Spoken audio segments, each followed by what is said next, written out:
Hey guys, this is Aaron. Welcome back to the channel. Today, I got my mechanic John with me. I did a toolbox video the other day of kind of my ultimate tool bag that's like under $100. It's like a super basic little tool bag that I take with me every time I go ride.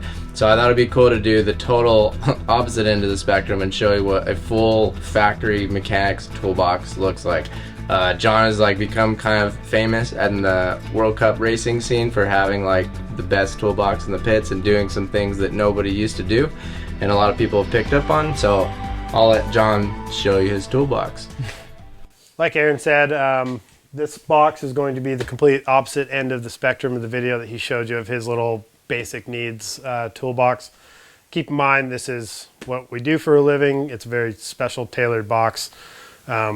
But there's a lot of cool things and stuff that you can do and apply to one of your own boxes. So we're going to dive right in.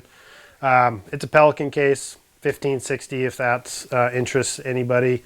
Wheels are replaceable, which they actually need replaced for the first time in like, gosh, 6-7 years now. So they last, and it's taken a beating. So as you can see, it will be a little bit beat up. The phone's a little chipped, but keep in mind, I've been using this thing since maybe 2016 or 17. So give you the full tour here. So the basics are, I've got 4 layers on the bottom and then a lid layer. I laid it out basically all my go-to tools I want to be easily accessible, all the less used tools as deep as possible, with the bottom essentially just being a catch-all and a junk drawer with that being in mind. So as you can imagine, when you have tools in a foam cutout in the lid and you're opening and closing them, they'll obviously fall out. So works really well. That's literally the first time anything's ever fallen out of there after that. I worked with laser tooling in Canada, and I had the idea, and then he kind of implemented it. I said I wanted a piece of plexiglass that could fit in there, and I could open and close and keep the stuff in there while it travels. So he came up with the idea of essentially these 2 tabs right here that pop down, and I pull it out and it lifts up. So there's 2 tabs on the bottom that are solid, the 2 on top that slide up and down. And then we basically just took a Dremel and cut little slots in those 4 spots for those to move. So it's pretty simple. Yeah, and it works really well. Everything stays in. So that being said, I'll just take you through each layer. Starting with the lid, that's obviously all my go-to stuff. I've got a little Amazon tablet on here that I strictly use just to keep track of settings. I have a little Excel spreadsheet with kind of a settings list that I came up with years ago, and I just put it in digital form. So I used to carry around like a little notebook everywhere with me, and that was just a lot easier. I used to have a cool little foam deal that went over the top of that, but I blew off in the wind one day and I don't know where it is. So again, these are basics and the go-tos. Plenty of Sharpies. Typically, honestly, they started off as just having them around for Aaron. He's always asking for a Sharpie if the fan's around or anything like that. So we have them there. We've got the shock pump, the tire gauge. A knife is always handy to have. We have a little Fox tool here for adjusting the clickers on the shock. So it's got a 3mm and a 6mm. Got a 511 tactical flashlight. It's small, it's light, it's bright. I think the battery's dead currently, so I need to replace that. And then I've actually had a couple different T-handle sets that I've used, and surprisingly I've been able to fit them all in here. So if you notice that they don't fit perfect in these, that's why. Currently using the PB Swiss ones. Yeah, the PB Swiss ones. And so far I like them. I'm kind of like the athletes when it comes to tools, and I have ideas and things that I want to do to make them better. So I've got some ideas for my own T-handles that I'd like to do if I can find somebody that can do them. So as soon as I do that, I'll probably bust a set of those out and then go from there. But yeah, that's T-handles, all the Allens here, and then the key Torx wrenches here, T25, T15, T10, that covers anything on a bike. Most of this stuff is usable across all bikes, and then as we go, you'll notice that there are things that are specific only to ours. And I've seen a lot of comments on stuff like that, and people realizing or saying like, oh, well, you can't work on this bike or you can't work on that bike. And this goes back to, this is a very tailored toolbox. It's built around myself, my rider, who's Aaron, and all the bikes that we work on. So if it's very specific, that's why, or if you don't see certain tools or certain bleed kits, that's why. So when I set up, this is essentially my setup right here. So as it sits, I have 3 layers accessible at any point. That's pretty good. I rarely have to go deeper than that, and I'll show you why. So if my lid is my number 1 go-to, this one on my bench is my number go-to layer, I guess. And so that's going to have everything else that I need to either build a bike, maintenance a bike. I don't want to say special things to a bike, but you know, it's got all my pliers. I have a L set of both Torx and Allens, and that may seem like overkill if I've got Torx and Allens up here, but some jobs I like to use T-handles on, and some jobs I prefer like a ball end on these L-shaped handles. And if I ever run across some random job that I need a T40 on, like I've got one here, I'm not limited to just my 3. And then same with these. This goes all the way down to a 1.5 millimeter and up to a 10 millimeter. So both of those will come in handy whether somebody needs a tool or you know, parts get updated or something like that. And then like our cranks used to require 8 millimeter, now they require 10 millimeters to take them on and off. So now I still have a tool with that. I've got the standard, the only box wrenches I need are 8 mil for brakes. This 13, I'm gonna be honest, I don't remember what I had that one for. I think we still do use it though. Oh, the fork bleeders on the back of box forks. Those are 13 millimeter. And I've got a couple tools for those. So other than that, it's torque wrenches, 3/8 and 1/4 inch ratchet, all the attachments. Again, more Allens, and it's just for options. I like to, some jobs, like I said, I like to use a T handle, some I like to use the L handle, and sometimes I want to bust out a 1/4 inch with my 5 mil and ratchet it instead of spin a T handle. So kind of depends on the job or the mood. So I worked pretty closely with laser tooling as well on not only the layout, but how the tools come in and out. So there's a lot of little details. If you notice on these bits that each part of the tool has its own floor, but as it sits in there level to pop it out, it's a little bit deeper there. So I can just push it up and pull it out. Little things like that for a lot of stuff. Some have, you know, single finger holes, some have doubles, some have channels. That was all pretty strategic. I was explaining earlier that before I committed to all of this, I laid all 4 layers out on a template on my workbench and built and worked on bikes for probably at least a couple months. And as I would turn around and reach for a tool, or I'd go to put a tool back, I'd make mental notes where they sat, where I like to pick them up, and at what angle, or whether horizontal or vertical, or however I wanted to grab them. And you know, maybe I used it more and I had it deeper, so then I moved it up to a pallet that I used more. So it was very well thought out, and I didn't just jump into it. So yeah, that was it.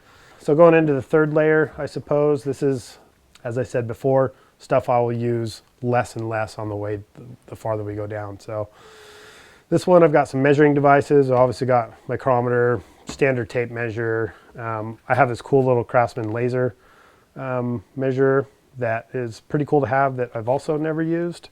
So I don't know what that one's in there. Spoke wrench. I only have 1 spoke wrench because we've used 1 set of wheels since 2016. They've been the same size nipple since. Some not bleed tools, but this is my pad spacer. So we run the 2.3 millimeter rotors, and this is 1.8 millimeter thick. So it allows me to advance my pads to 0.5 millimeter more than what our standard pads are, so we get a quicker bite. It just helps me achieve getting the brakes the way Aaron likes them exactly. Standard set of picks. Got a file, kind of does jobs all across. Some cone wrenches to get hub axles and stuff out. Scissors.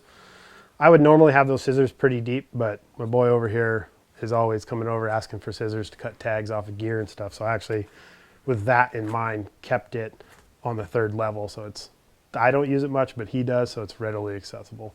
Tire levers right there, chain tool, tire cutting tool here. That's a pretty cool one. We don't cut a lot anymore these last year or so, but when we do, we have them. It's good to have. Better looking at it than for it is what I like to say. And then, yeah, that's about covers it for those three. So as you can see too, we have these just little straps. That's how everything comes in and out. Nice hard plastic bottom. I mean, I can drop them in, I can slide them. I can set stuff up like this, move it around. Sometimes I'll do that. You know, it's whatever configuration works for whatever job you're doing. And if I need to go deeper, this is essentially what I do. I just pull them out and stack them on top of each other. So this is basically the heavier set tool. The jobs that you don't do often, or the jobs that just require for bike build or tear down or random swaps. So a lot of Abbey bike tools in here. It's got a headset press for bike builds. We play a lot, especially through the development process, with different headsets, whether they're angle headsets or reach headsets. So we're knocking headsets in and out. So that one's actually pretty worth it for me to keep in. I do have a seal press from Abbey, which is real nice. I love this thing. I love using it. It's not very often I get to use it, but I just like to keep it in there, man. It's one of those things that if I take it out, I know I'm going to need it. And it's a really nice tool, super precise, gets the seal set to the correct depth. You can't, as soon as it bottoms out on the fork, you can't go any deeper. So it's going to be set everything perfect. Chain whip, derailleur hanger straightening gauge from Abbey again. The chain whip is from Abbey. I have an old axle that I just turned down on the lathe that I'll use as a punch and I beat the crap out of. So every once in a while I'll throw it back on the lathe and kind of peel that mushroom off and you know, clean it up a little bit as I bang on it over the years. Custom hammer from Abbey. It's got my name etched on it. That's pretty cool. So if I ever lose it, I know who has it. I can claim it.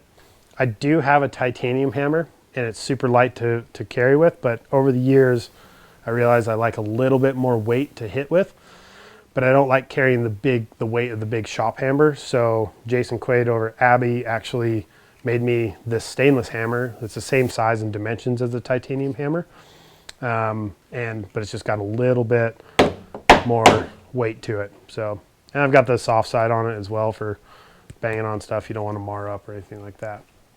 This is the Abbey Bike Tools Decade Chain Tool. This thing is just, I mean, a thing of beauty. It's smooth, it's solid, fits well in your hand, and it's one of those tools that, you know, maybe you don't use it often. We use it quite a bit, but it's sure nice to use. It's very precise. That top plate is replaceable depending on, you know, what chains you're using. I think it has a SRAM Axis one. I think Campy requires their own, so you can swap those out. And then there's a little storage down there for extra pins. You can hear them rattling around there when your pin wears out. Your pin's nice and replaceable, so it's just, you buy one of these and you'll literally have it for the rest of your life. Pipe cutting tool for cutting bars, aluminum seat posts, anything aluminum we need to cut. You know, we don't often have a bench vise or a saw or anything to use, so that's always handy to have. You can use it on site. This is one tool that Abbey actually or an extra socket that they just started making. This is 13 millimeter, and that's my newest one that I use now for the back of the bleed ports. So, and that one actually, taking the fender on and off the 40s is used quite a bit. So it's really nice, flat edge, catches that nut really well. So I don't have a spot for that, so that lives just right down in here. Abbey has what they call a wash buddy, which is really nice for traveling. It's just a little plastic spacer that the chain goes around and your axle goes through, but one boy over there lost it one time. I sent him home with it. I've never seen it since. Then just standard sockets, and you can see from laser tooling, he lasered everything for me. So that's an E13 tool that we used for the cranks when we ran those. The wash buddy was in there. This is the top cap socket for the 40 and I believe the 38 as well. Standard BB tool, just other BB tools. Was that one, the BSA 30 tool? So all that. I've got the 38 seal driver there, and that takes us to the junk drawer is what I call it, or the catch-all. So this is stuff where maybe there's an extra tool that I added and I don't have room for, or just kind of my catch-all. So I've got bleed stuff down here. Obviously I'm not bleeding brakes that often anymore with TRPs, but that's the kit down there. Hose cutter, the cut bleed if you want to go that process. This is just a little bolt bin that I got off Amazon, and I keep random stuff in here too. So there's nuts and bolts in there. I've got the TRP mud calipers, covers for mud races, different flip chips for the bikes, wheel spacers if we ever go from 150 to 157, some offset bushings, you know, suspension spacers, spare hangers. I even got this 5cc fork token that we can do. So if we don't want to do a full token, we can do a half one right there, and then just random bits and bobs there. Whatever you never need until you take it out, and then you'll need it that day. This was actually a tip from old Monk Dog. Oh man, there's just random. There's some shift cables while we're on the road or something like that. If he ever needs a new one or breaks one, there's always one in there. Got some like grip tape, some different brake adapters, some more, I don't know, man, that's just a junk drawer. I probably wouldn't even know what was in there until I emptied it all. So, and then other stuff, we got ODI grip covers for the wet rain races. When going up for race run, we keep the grips dry. Sometimes the bikes are inside a gondola and we don't need them, but if they're ever on the outside, we like to keep them dry. We'll throw those on. Spare stuff, there's some circlip pliers we rarely use, but when I need them, I like to have them down there. And they're just, man, these are cheap Harbor Freight ones, I think, but they get the job done. Yeah, just chain lubes, little spare bottle of, you know, brake fluid. I need to top that off. 2-ounce cup for measuring sealant. I've got an extra axle. This is a pivot axle that we use on intense bikes. So on the new prototype, with the new pivot points and the washers in there, to get the new axle bolts in, it helps to line them up. So I think we just called it like the bullet tool. We just shaved one down, put a cone end on there, and I can shove it through and just kind of round it out, and it aligns all the washers in there. So when I go to put the bolt in, everything's lined up and I don't have to mess with anything. So just a quick little thing we did at the shop while building those bikes. New TRP cranks, how they mount the chain guide on or chain ring on requires this tool. So that's down there in the bottom now. I don't have a spot for it yet. You know, spare tire gauge. You always have spare tire gauge, things like that. You know, shock pumps, we have batteries. I've got spare batteries for shock pump, tire pressure gauges, all that kind of stuff. I'll either have them in my backpack, and then I also keep them in my toolbox. So, and then, oh yeah, there's spare grip covers, spare tire levers. Those are always getting broken. And then, you know, slapper tape. That one's always common in World Cup mechanics. Boxes, some spare hardware. I've got Velcro, some more derailleur hangers, different types of tape. I've got some pretty strong, kind of expensive 3M tape that I'll use on special things, and mainly I'll use those to glue our caliper mud guards on. So I'll cut little pieces and run strips along there. So that thing will last me quite a while. And then electrical tape, never know when you need it. It's like duct tape. I always keep spare cleats in my toolbox for Aaron. If he gets a new set of shoes, he'll want a new set of cleats or anything like that, or if they're just worn out and needs a fresh set. So I try to keep at least 2 pair on there at all time. This is a pretty cool tool, is a rubber hardness tester. So this has actually come in pretty handy over the years of doing tire development. And it's just a durometer tester from, I think it's a Japanese one. Super well made. I love it. This one's cool and kind of special to me because Jeff Stieber actually used to be his, and he had 2 of them. And so when we came on board, he was like, hey, you should have one of these, and stuck it in there. And so I stuck my name. He said Jay Stieber and put intense, so I put Jay Hall intense on there. So maybe I'll pass that down to somebody down the line. And that's about it.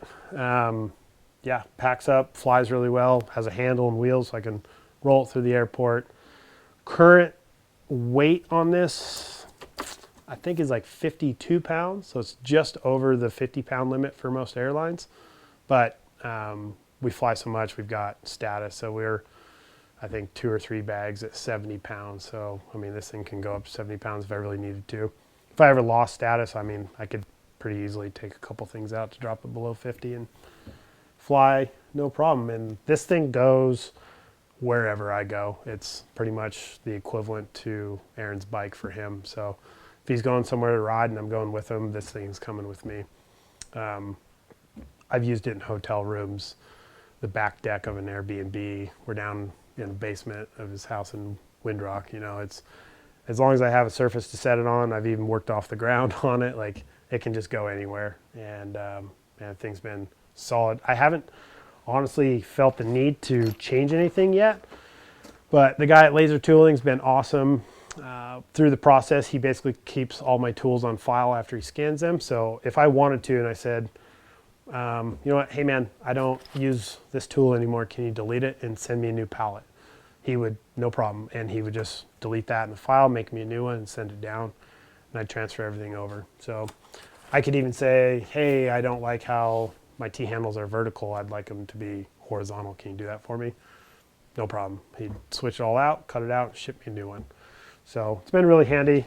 That's a comment that I get from a lot of people of, you know, well, what if you add a tool or delete a tool or want to change something? It's a simple email or WhatsApp to the guy, and I can have a new layer in probably less than a week. So as you can see, there's a couple tools that I want to take out and I don't use that often, and maybe some that I need to add in, but it all fits pretty well in there, and haven't felt the need. So yeah, I guess there's a couple more things. We didn't do this one. This is another Monk Dog one. He calls it Monkey in a Barrel. Looks like the old game back in the day. So that's just a deburring tool. That'll do the OD. That'll do the ID. We just did some bars today, so you can see a little bit. One's in there. That one's like, again, a cheap Harbor Freight one.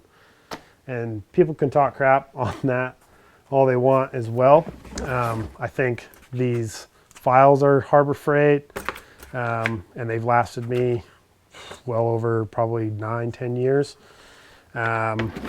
These ratchets are Harbor Freight, and that's one thing, like, guys will spend quite a bit of money on quality ratchets, which I agree with. That's fine. Like, I can see the reasoning behind that. These ones are, I'm quite positive they're like $6 a piece, and they're composite and they've got some grip on them. So it's not always awesome weather that we're working in out there. Like, even inside of a tent, you can have humidity or rain overnight, or it's just wet and your hands are wet, or it's cold. Like, the last thing you want to be doing is gripping, you know, cold metal already, and you're kind of already, yeah, just wet and cold. So it's nice to have a little bit of grip. They're light, so it keeps the overall weight down. And if they ever do break, I can go to Harbor Freight and get one for $6. And these ones have honestly are the original set that I've bought. I haven't even broke them yet, which is, I'm actually impressed. I didn't think they'd last this long. So that's a testament. And the other thing is I'm not using them daily on hard stuff either. I think, you know, if I was using ratchets to work on cars at an auto shop every day, yeah, I'd have probably a pretty nice set of snap-on tools or something like that. But it's light, it's grippy, and for as much as I use it, they work just fine. They've lasted quite a long time. So that's pretty much the setup. Top to bottom, every tool, weight included.